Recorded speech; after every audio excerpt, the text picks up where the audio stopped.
겠습니다. 어떤 분은 이재명의 눈썹을 잘라까 눈썹을 밀자 깎아버리자. 아유 아. 참 이재명 점을 뽑아 버려야 되나 뭐. 점을 깎아버릴 수도 점을 있죠. 뽑아 버리든지 뭘 해야 되는데. 자 이제 지금 이제 이 우리가 그동안 계속 논의되어 온 겁니다만은 만약에 이제 이 헌재에서 윤 대통령의 어떤 탄핵 문제가 기각된다 하더라도 네. 저는 윤 대통령이 임기를 다 지키기는 어려울 겁니다. 본인이 최후 진술에서 네. 기각돼서 직무복귀 하더라도 임기 단축 개헌하고 물러나겠다 그렇게 얘기했잖아요.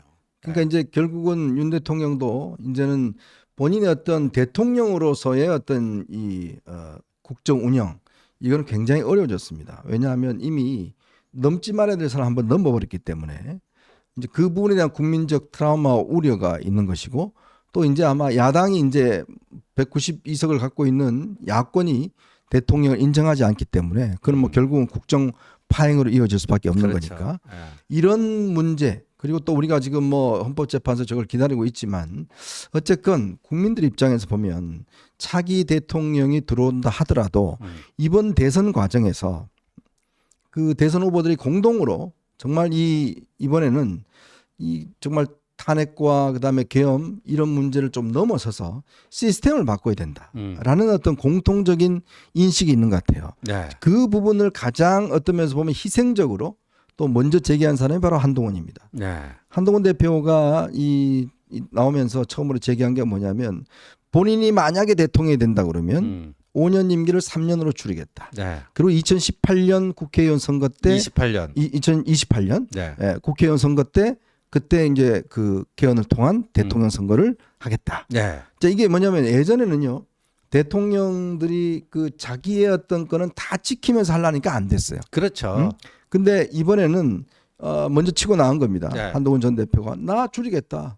이렇게 줄이 나갔는데 한동훈 대표가 가지고 있는 이 핵심적 개헌안 네. 권력 구조 이건 어떤 겁니까? 그러니까 민주주의 원리가 견제와 균형, 체크앤밸런스 아닙니까? 근데 이 체크앤밸런스라는 게 제도적으로 서로 견제할 수 있는 이런 것도 있지만 한동훈 대표가 가장 그 요새 많이 쓰는 단어 중에 하나가 절제력이거든요. 절제력.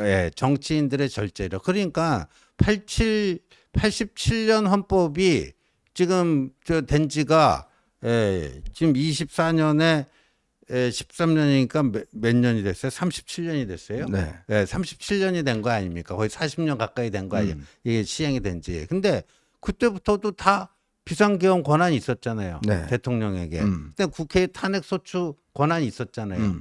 이런 식으로 마구마구 쓴 적이 있어요? 네. 없잖아요. 없죠. 예. 그러니까 우리가 4번 썼습니다. 사실 예. 이번 전까지는. 그렇죠. 대통령 탄핵 뭐 몇 번 딱 있었던 거고 그다음에 대통령 이외 탄핵도 거의 없었죠. 찾아보기 힘들 정도였어요. 그다음에 뭐 비상계엄 이런 식으로 하면은 좀 그 이명박 대통령도 그 뭐 뇌송송 구멍 탁 해놓고 뭐 MBC PD 수첩에서 광우병 걸리지도 않은 소가 뭐 쓰러지는 장면 해갖고 막 허위 선동하고 뭐 하고 그 완전 국정에 마비됐잖아요. 네네. 그때도 뭐 비상계엄 하려면 할 수 있죠. 근데 안 한 거 아닙니까? 예. 그러니까 이런 절제력이 있었다는 거죠. 네. 여야 양쪽 모두 다.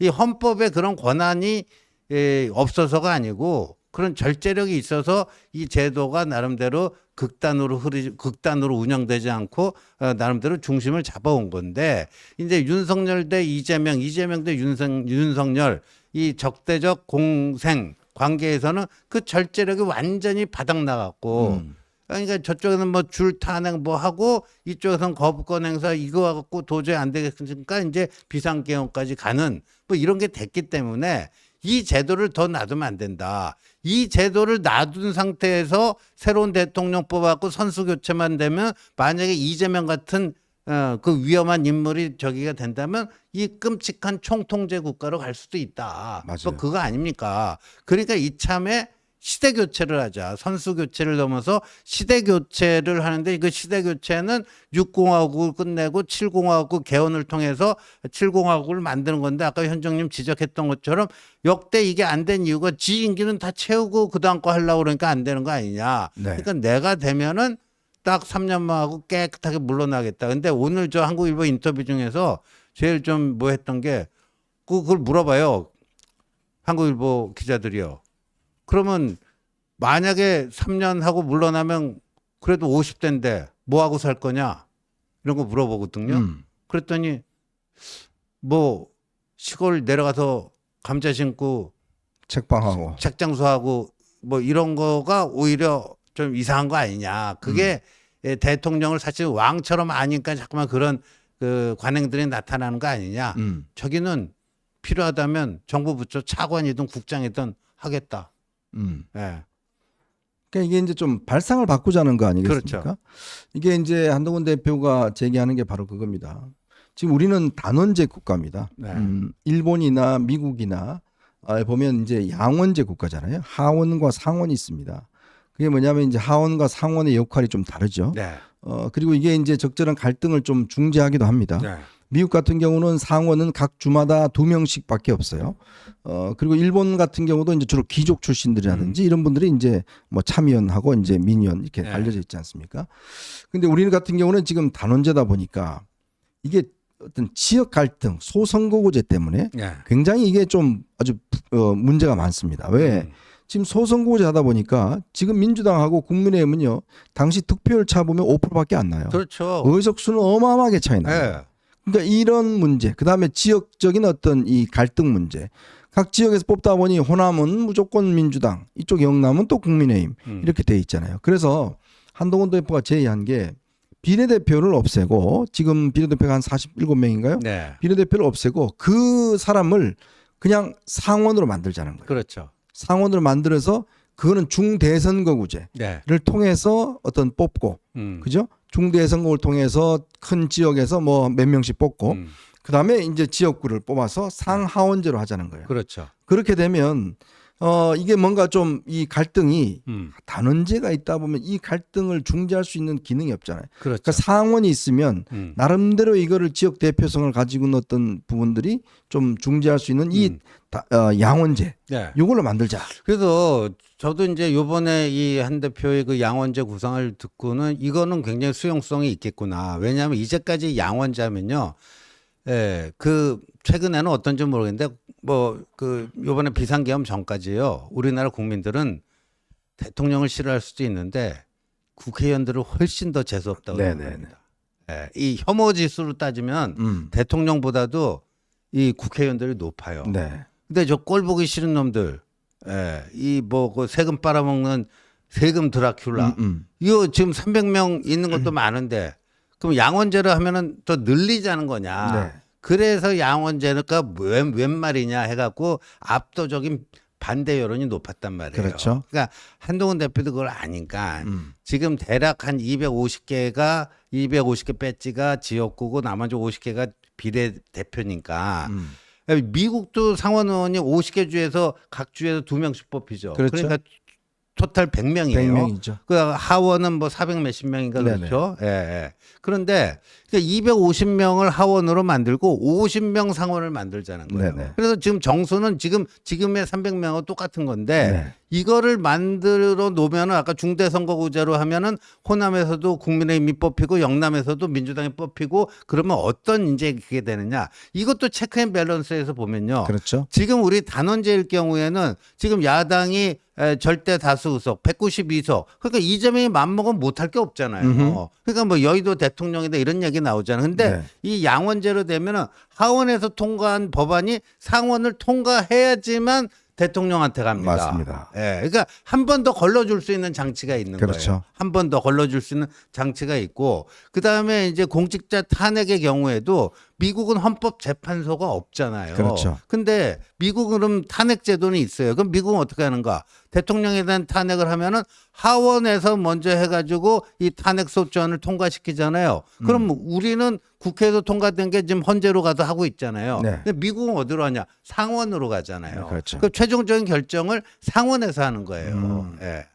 저는 굉장히 아주 신박한 아이디어라고 봤어요. 왜냐하면 우리 국민들은 아이 국회의원 늘리면 또 돈 들어가 예. 이 문제이지 않습니까? 근데 들어갈 필요가 없습니다. 그렇죠. 그러니까 김민전 의원 같은 사람을 비례대표 시키지 말고, 아. 그죠? 그 하고 많은 비례대표 의원들 하필이면 또 김민전 좋아하니까요. 아, 그러시군요. 좋아하니까 그렇습니다. 하도 김민전 의원 삭발시키는 분들이 너무 많아서 갑자기 헷가닥 바뀐지 모르겠어요. 이제 그런 분들 말고 좀 정상적인 분들이 이제 상원을 될 수가 있잖아요. 지역에. 그렇죠. 뭐 대구 뭐 이쪽 권역에서 뭐 이제 2명, 네. 뭐 충청 권역에서 뭐 2명, 뭐 그렇죠. 뭐 그렇게 할 수 1, 2등 할 수 있잖아요. 그렇죠? 네. 뭐 그렇게 하면은 나름대로 이 상원이라는 조직이 이제 균형감을 가질 수 있습니다. 그렇죠. 그러니까 그럼 뭐 김민전 의원 같은 사람들 많은 것보다는 네. 오히려 제대로 된 상원 의원 딱 있으면 좋잖아요. 그걸 만들어 놓고 거기서 다 해결하게 하는 거예요. 법안도 통과시키면 무조건 대통령한테 가는 게 아니고 네. 위에서 25 해서 뭐 되면 이제 통과시키는 거고. 그렇죠. 또 헌법재판소라는 게 솔직히 정치 재판이거든요. 예. 그러면 그거 그냥 상원에서 하면 되는 거예요. 그러면 헌법재판소를 굳이 따로 둘 필요가 없어요. 네. 따로 둘 필요가 없고 그냥 좀 헌법 재판 관련된 기능은 그냥 대법원으로 보내버리고 이 공직자 탄핵하시는 거 있잖아요. 네. 그거는 국회에서 양원제로 미국식으로 처리하면 되는 거예요. 네. 예. 그건 참 괜찮은 것 같습니다. 그렇게 하면서 이제 대통령도 뭐 4년 중임제라든지 뭐 이런 걸로 이제 바꿔냈을 경우에 그리고 이제 여러 가지 지금 사실 우리나라 헌법이 87년에 너무 급작스럽게 만들어지다 보니까 맞아요. 옛날 독재 시대의 잔재가 꽤 많습니다. 독재의 잔재가 많으니까 그것 또한 이번 기회에 이제 좀 수정을 해서 나름대로 고친다 그러면 저는 뭐 충분히 참 좋은 아이디어가 있지 않겠는가. 문제는 다 동의하고 있습니다 지금. 아니 그리고 저 선관위도요. 지금 선관위도 뭐 감사원 직무 감찰을 안 받겠다는데 그 개원할 때 그 네. 뭐 어느 조항을 어떻게 만들지는 또 연구를 해봐야 되겠지만 감사원 직무 감찰 받도록 해야죠. 그렇죠. 예. 예, 받도록 해야 됩니다. 자, 그래서 어쨌건 이 탄핵 개헌 문제는 이재명만 오케이 하면 다 될 수 네. 있습니다. 다 될 수 있기 때문에 그렇게 해야 될 것 같습니다. 그래서 저는 지금 이 국민의힘이 해야 될 게 뭐냐면요. 자꾸만 이제 탄핵 심판 그 결론 나오기 전까지 조기 대선 조짜도 꺼내기도 힘들고 그래서 우리는 뭘 해야 될지 모르겠다는데 바로 이 개헌을 해야 돼요. 개헌. 개헌 연대를 해갖고요. 아니 개헌안을 당 차원에서 만드세요. 왜 못 만들어요? 지금이라도 얼마든지 개헌은요. 그 전에는요. 윤 대통령 지지자들이 개헌하면 경기를 일으켰어요. 네. 개헌 이꼴 윤 대통령 물러가라 그런 식으로 인식이 됐기 때문에 그런데 윤 대통령이 최후 진술에서 탄핵 기각되고 직무 복귀되더라도 임기 단축 개헌하고 다 임기 다 채우지는 않겠다고 했잖아요. 그 개헌 이게 이제 국민의힘에서는요 완전 통일이 된 거예요. 네. 그러니까 국민의힘이 이걸 선제적으로 치고 나가서 이재명을 압박하는 그거를 해야 되는데 참 답답해요. 그래서 말입니다. 자, 저희는 이제 마지막 이슈로 한번 넘어가 보겠습니다. 여러분 보시면서 구독과 좋아요, 알림 꼭 부탁드리고 또 많은 응원 부탁드리도록 하겠습니다. 어제